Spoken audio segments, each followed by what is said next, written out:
It's a never-ending situation here, folks. So yesterday we did talk about the fact that how some gamers that are now considered toxic, problematic, toxic masculinity and all that, right? Bruh. How we talked about how Sam was saying Lamau, someone just nuked Phil Spencer's camp in Fallout 76. So yeah, this happened, but guys, you're not ready for this one. Yeah, like the video if you guys are team gamers. Dislike the video if you want to see stunning and brave characters like Abby the Brock Lesnar. And don't forget, we also have this favorite character as well. Oh, shit. Yeah, so let's actually get into it. What's up, gamers? Dreamcast Guy here, and today we're talking about Xbox because it seems like Microsoft is still in a very bad position. I've been covering the entire Brett always brings in the controller. Brett always brings in the implosion of the console, watching a very bad position. I've been covering the entire implosion of the console, watching Game Pass numbers drop, their games launching broken, and now it seems like pretty much everything on Xbox is being released on PS5 for any scraps of profit. But what's been strange is that as this completely collapses, as the console wars essentially end, Microsoft themselves... To be honest though, right now I'm seeing a lot of... it's probably a very rare event. It's more rare than solar eclipse, my G. I'm seeing a lot of Sony ponies and Xbox Andes kind of coming together as one, and for that one I gotta clap it up real quick, dog. Yeah, I gotta clap it up. I think the reason is this, because a lot of gamers are now waking up with that forced DEI, with that woke stuff that we have been seeing recently in gaming, right? And on top of that, we just saw Sony just go crazy with Helldivers 2 situation on PC, and now Microsoft literally just shutting down studios, and not even like firing devs. They did that, but now nuking studios. And then of course, like their previous debacle, everybody real quick say hello to my Brahmin from Starfield. Bruh. That's my Brahmin from Starfield. Everybody be nice, be polite. When you got Phil Spencer saying games are coming he says the same thing every year. Games are coming, guys, stay patient, games are coming. And then when you ultimately shut down like the studios making games for you, and especially when Hi-Fi Rush is considered to be the best game, and that's you who said it, right? Aaron Greenberg and Xbox did say that Hi-Fi Rush is successful for us, and then we find out that they were making Hi-Fi Rush 2, and then we find out quickly after that they shut them down because they were working on Hi-Fi Rush 2. It's like, of course, then fans are gonna be upset. So much so that Segas are now nuking Phil Spencer camp right now, so... has been silent. Xbox, Phil Spencer, Matt Booty, a lot of these people have yet to really take stage and say, hey, here's what's actually happening. Well, today, an ex-employee of Microsoft, somebody that's been working for them for years, came out and directly said why Game Pass has failed. Why this... Yeah, get ready for the climax, guys. Clench your butt cheeks right now. Experiment of subscription-based gaming was never really going to pan out, and that's part of why their games have been so bad, so broken, and so under budget. Let's get into it. Hi, I hope you're having a great day. If you could, give this video a like. I'm not having a good day. Somebody just nuked Phil Spencer's bunker. Or not even bunker, his camp, damn it. I'm not having a good day right now, bro. And subscribe if you haven't already. So, I've been talking a lot about this whole Xbox failure because I am fascinated to watch the most diehard Xbox fans kind of realize that this was a sham from the very start. People like Brad Sams, who have been very diehard Xbox fanboys, and again, I don't even mean that detrimentally. Everybody's got their favorite console. I mean, go on Twitter, I feel like I see hundreds of thousands of people that will buy anything that Nintendo releases, even if it is just an overpriced port. I mean, they'll have a blast with it too. They're not faking their enthusiasm. But people like this, I think it's interesting watching everybody kind of turn their heads and see that this has just been a pathetic magic trick. Yeah. Phil Spencer has been deceiving you guys from the very start, either knowingly or unknowingly. Oh my god, you guys heard what he said? Phil Spencer has been deceiving you guys. Damn, oh my god, while he held that Xbox controller earlier on. Nah, there's no you, there's Brad, like, you gotta say we. You gotta say we, damn it. You are holding that Xbox controller too, damn it. Knowingly. You can see the #1 trending name in the world right now. Phil Spencer and Miyamoto are the top trends right now, and it's because everybody is currently wanting Phil Spencer to absolutely get fired. In fact, people are even bombing his camp in Fallout 76. People are that mad at Phil Spencer. But here's actually what I wanted to show you guys. Oh, okay, that's the nuclear slide. Okay, back to this. Okay, so... oh no, man. Gamers, you guys really doing that? Come on, man. Not his camp, though. Not his camp, man. Like, leave the camp alone, damn it. Leave the camp alone, bruh. This dude worked at Microsoft for years. He's also worked at Electronic Arts, a other famously hated company, and he published this very long statement over on LinkedIn that everybody has been sharing like crazy. You can see here it's got almost 9,000 likes. I've had hundreds of subscribers send this to me. Yo, can a brother get 2 likes on the video though? Damn. Okay, so Brad is an ex-Microsoft EA guy, sums up Bethesda Studios closure well here.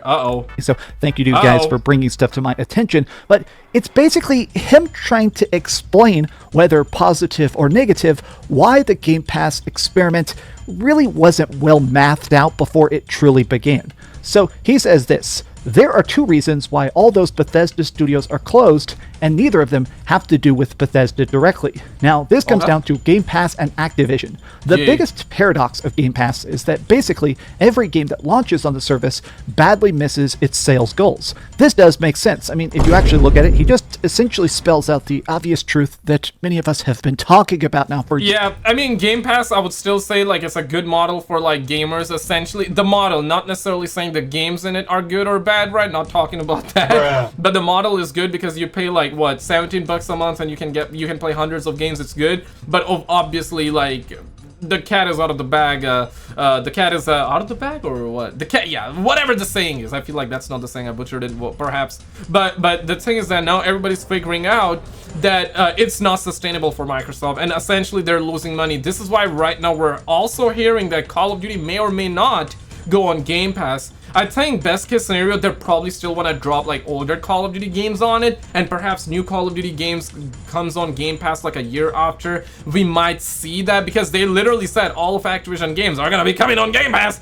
and Call of Duty is the biggest one, and Call of Duty and Activision is the only purchase, the only purchase, but also out of all of their studios and games, Call of Duty and Activision are the only ones that are profitable for Xbox right now. Yeah, that kind of goes to show you everything else, they're not like killing it with it. Like everything else is kind of like a dud, a doozy right now. We also heard this apparently, and by the way, like all of this news reporting is coming from Jason Schreier. So what's this called, like Starfield, right? Say hello to my Brahmin guys. Be nice, come on, damn, like come on, bro, like come on, damn it, bro, like be nice to my Brahmin from Starfield. Yeah. So we're now also figuring out that even Starfield didn't necessarily move any Game Pass sales. It's crazy. It is wild. I feel like we heard, could be wrong, but we heard 25 million subscribers. That's a lot of money. That's a lot of people, and that's a lot of money for Xbox, right? But of course, what we're now figuring out that's not enough. Of course, it's never gonna be enough. But the point here is that they're not necessarily too profitable. Microsoft, crazy money, yeah, but like Xbox, not necessarily. Years, which is why would you pay full price for a game that's already free on your subscription service? And then once a game comes out, it may be top of the charts for a bit, it may be top installed for a month or two, but the essential issue is that Game Pass growth has stagnated. There's a ton of numbers that people are not really signing up for Xbox Game Pass, and they're not signing up for PlayStation Plus. Xbox Game Pass and PlayStation Plus and other gaming subscriptions spending up only 1% over 2023. Oh shit! Yeah, that's a problem. I mean, surely it's a problem for PlayStation, but more so for Xbox, right? Because they are really pushing Game Pass heavy. And they surely want the numbers going up, right? Especially with like PC gaming as well, PC gamers, toxic gamers and all that. They want like Game Pass killing it on Xbox as well. But like whenever you start having like all of this bullshit ass news about like, hey, shutting down studios left and right, no new games up inside, because hey, listen, even PlayStation, where are the games? Where are the new games? Right now, it got God of War, it got some decent games, right? Spider-Man 2, whatever you want to say. Yes, Spider-Man 2 was woke, God of War was also a little bit woke, right? But not super crazy, like, let's just say Fable, okay? Fable was crazy. Spider-Man 2 kind of gets up to par with Fable, I'll say that, but not necessarily God of War Ragnarok, but Spider-Man 2, yes. But ultimately, Spider-Man 2 was still a good game, right? Yeah, woke is also a problem, sure, it can deteriorate quality, for a lot of people, absolutely, so not denying that, but ultimately Spider-Man 2 was received well because the game still was good, right? Playing wise and story wise, kind of, right? It's just that MJ that kind of like made her stunning, brave, all that, right? So that was one of the biggest criticism that I saw from people even liking the game or not liking the game. That was the biggest criticism back then. But the thing is that right now for PlayStation, we don't know when the new games are coming out. Yeah, Wolverine, perhaps 2026 we're hearing. They also got like Venom DLC, I think, coming, like Miles Morales, Spider-Man, right, in 2025 by the end of it. This year looks like that we're getting nothing. We're getting nothing this year. This year has been nothing but like duds after duds. Stellar Blade was alright. I mean, there were a few games here and there were alright, but I mean to say, like, in terms of big AAA games and also PlayStation exclusives and Xbox exclusives, right? We haven't seen any. I don't even know what Xbox is getting. Hellblade, I guess, right? But it's gonna be a smaller title and they're not even marketing it. For PlayStation, yeah, Wolverine, that's all what we know, and Venom DLC, because like Insomnia got leaked, their BBC got leaked out as well. Company stories and roadmap.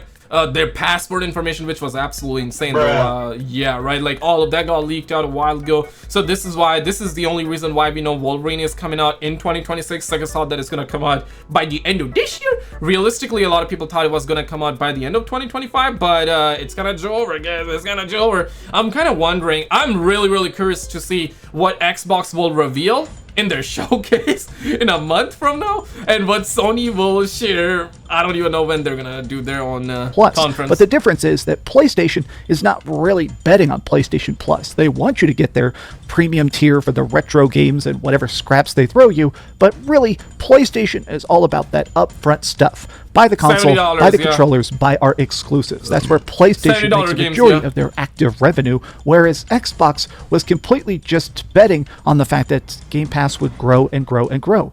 Here he goes back to this. So games like Hi-Fi Rush, which is incredible, mind you, gets a very small bump in revenue for being the hot Game Pass game that month. Then it falls off a cliff when everyone moves on to the next thing. Poor Redfall had it even worse since it launched in such a rough state. It never had a chance. This is something that I feel like I've seen a lot of PlayStation fanboys definitely throwing at the Xbox camp, especially for this last couple of years, is they've been saying, Xbox camp. More, why you even say camp right now? You're hitting me with a PTSD, son. If you love a game, buy it. I love Spider-Man, so I bought Spider-Man. I love God of War, so I bought, actually, not only did I buy God of War Ragnarok, I bought multiple copies of God of War Ragnarok to give them to my friends.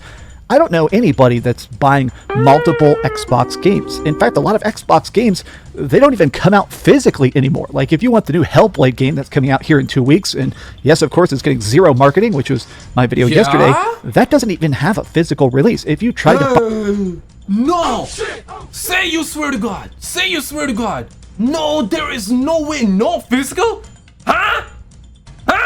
No physical? Buy a copy for your shelf or buy it for a friend.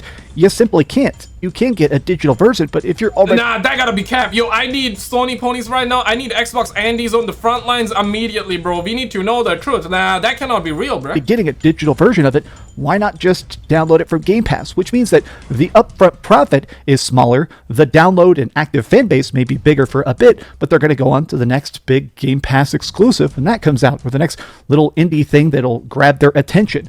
Maybe they kill like Hi-Fi Rush because like it did well in the beginning, but then later on Sega stopped playing the game, maybe. But that happens with mostly all the single player games and smaller games like that, right?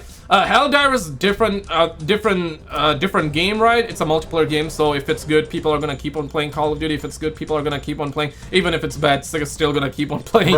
Let's be real, because these are different games. Spider-Man 2, God of War, Segas are not playing right now. They played it, they loved the story, and they're probably gonna pick it back a year from now, 2 years from now, 5 years from now, just to kind of like replay through it, right? Like some people, but very few in terms of all the player base or everybody that buys that specific game, very few people would try to replay the game or perhaps platinum the game. Not everybody. Yeah, a lot of people would do it, don't get me wrong, but like out of everybody that buys it, it's still gonna be very few people that try to do platinum. I mean, look at the platinum trophy. You're gonna see the percentage of people that actually got that trophy.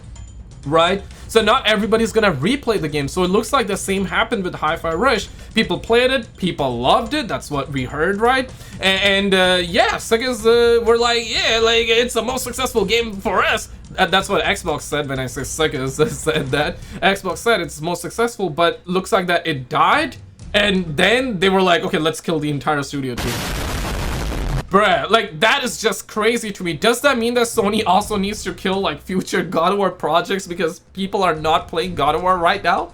What are we talking about? Of course, it's a single player game, damn it. People gonna play in the beginning and later on they're not necessarily gonna play the same way they played the game day one. Player count is gonna go down. It happens, it happens, it happens.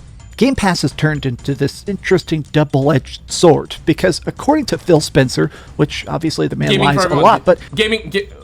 What? What did you say? Double-edged sword, because according to Phil Spencer, which obviously the man lies a lot, but he claimed that officially, due to internal metrics, people with Game Pass played more games. They logged into Xbox more often, they played more stuff, they tried different genres, and overall they just logged more total hours. And it sounds like even if that is true, it's not leading to more revenue. It's not leading to more subscriptions, more active fan bases, more downloadable content purchases. It's just leading to more play hours and not more profitability, which for a lot of their games seems to not be panning out. But let me actually go back here. His statement is very long and very in-depth. Obviously, this guy... Yeah, get ready for the climax. And guys, real quick, I want to say, this is my second channel. Yay! Before we get down to the climax, guys, this is my second channel. This is where we upload UFO content, conspiracy content every single day. Definitely check it out.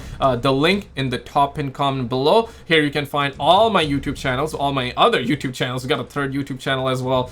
Twitter, Instagram, Twitch, all that. Check out the link in the pinned comment. All right, let's get back to the content now, boo boo. Is a literal professional in it, so I really like the fact that people are totally spreading this around.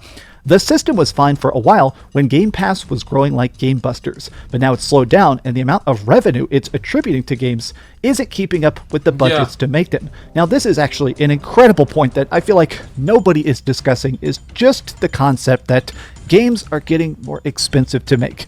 It's a problem. I'm not going to act like this is a good thing. It is definitely a bad thing. Gamers expect stuff to be... Yeah, and Game Pass, here's the thing though, right? Like, eventually it's gonna plateau though.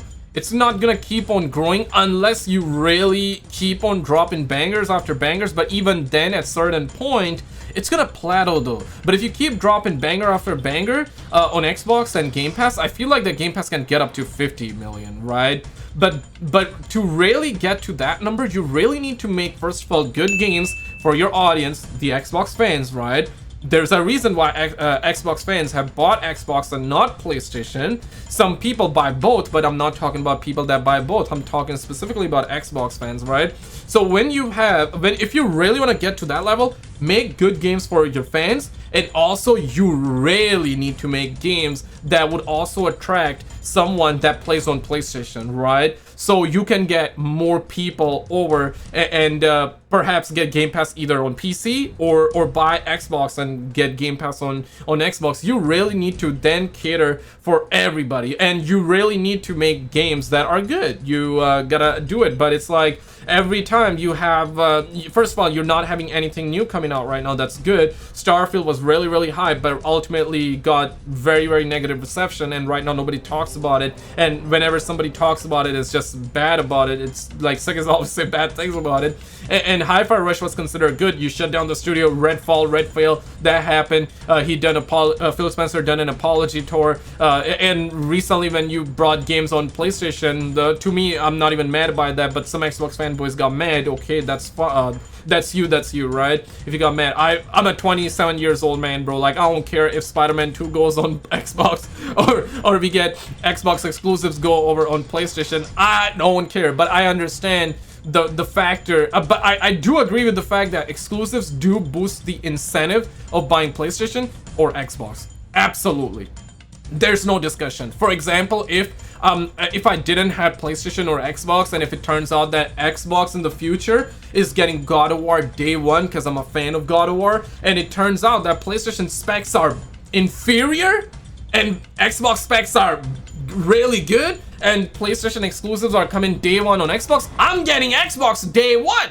I'm getting Xbox. There is not even any excuse though. I'm getting Xbox. I'm not a fanboy of PlayStation. I don't care for Xbox, bruh. I'm just simply getting the system that's price-wise is cheaper than the other, or it has equal specs or better, and also good exclusives and good games and good controller and good services and somebody that cares for the brand and the games. That's what most people care about. That's what I care about. I don't care about and none of that bull squash. It's just that right now we're seeing them plateau, and it'd be what it'd be. I guess they're waking up right now, or maybe not. 20, 30, 50 hours long, and they want it for the lowest price possible. Now, I'm a cheap ass, so I support the idea of giving the best game for the lowest price, yeah, but it's making it so the absolutely, bro. Like I would, bro. Like if you could get a game for $1 versus $100, which one would you go? That's a no-brainer. You would go with $1. I mean, in this case, obviously, I'm bringing up an extreme example, but like in this case, let's just say $70 USD plus taxes, or $17 per month plus taxes. In that, you get the game. You try out the game. I know it's like you're renting the game, you're not owning it. I agree with you on that, but still, like, you can play all of the other games as well, and eventually, you know, you can unsub as well, right? You can unsub, you can pause, you play all the games for a month, you go on a binge, play all the games, and then when no games are coming, you just unsub, save your money that way, and that's it. That's it. I would go with Game Pass for sure, absolutely. Budgets keep increasing. There were leaks that Spider-Man 2 cost $300 million to make. Now, I like Spider-Man 2. That is not a $300 million game. He doesn't like it. He loves Spider-Man. Problem is that clearly they made every asset, every engine tweak, every lighting tool completely from scratch instead of copy and pasting anything from Spider-Man Miles Morales or Spider-Man Remastered. And so it makes it so that every game getting more expensive, and then you're not getting a bigger boost of profit.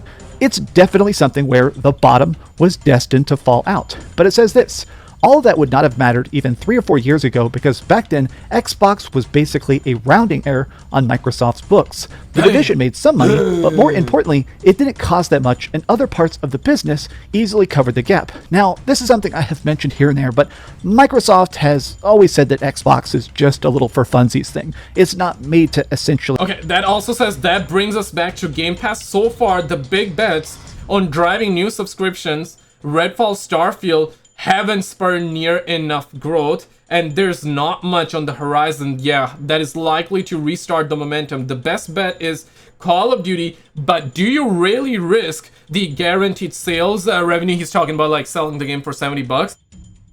$70, yeah, that franchise brings by putting it on Game Pass on day one and potentially lose massive sales.